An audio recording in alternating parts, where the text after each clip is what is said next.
থাকা স্মার্টফোন দিয়ে নিশ্চয়ই ফেসবুক চালাচ্ছেন। এই ফেসবুকটি দিনে দিনে আপনার অ্যাকাউন্টটি বড় হতে যাচ্ছে। এই অ্যাকাউন্টটি যত বড় হবে তত আপনাদের হ্যাকারের নজরে পড়ে যাবে। হ্যাকারের হাত থেকে কি করে বাঁচবেন? একটি গোপন সেটিংস করে নেন। আমি সেটিংসটি স্ক্রিন শেয়ারের মাধ্যমে দেখাচ্ছি, দেখে সেটিংসটি করে নেন। আপনি নিজে সুরক্ষিত থাকেন এবং আপনার বন্ধু বান্ধব, ভাই ব্রাদার সবাইকে সুরক্ষিত রাখার জন্য ভিডিওটি বেশি বেশি শেয়ার করে দিবেন। আপনার হাতে থাকা স্মার্টফোন দিয়ে ফেসবুকে চলে যান, এখানে চলে যান, এটাতে ওপেন করেন, এটাতে ওপেন করলাম।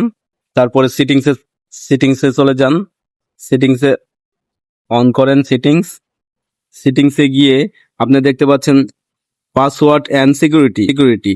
আপনি এটাতে ক্লিক করেন। এটার ভিতরে গিয়া আবার নিচে দেখতে পাচ্ছেন পাসওয়ার্ড অ্যান্ড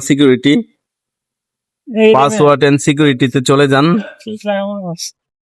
এটাতে ওপেন করে আপনি নিচে চলে যান, নিচে সিকিউরিটি অ্যালার্ট ওপেন করলাম। তারপর আমি দুইটা ডিভাইস চালাই, আপনি যে কোনো একটা চালালে আর এটা আসবো না। এই ডিভাইসে চলে যান, এই দুইটা সেটিংস অন আছে, এই দুইটা সেটিংস আপনার অফ থাকলে অন করে নেবেন। এই দুইটা সেটিংস অন করে রাখেন।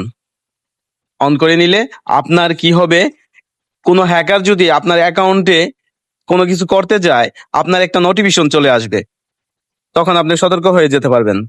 ইনশাল্লাহ, আশা করি বুঝতে পেরেছেন।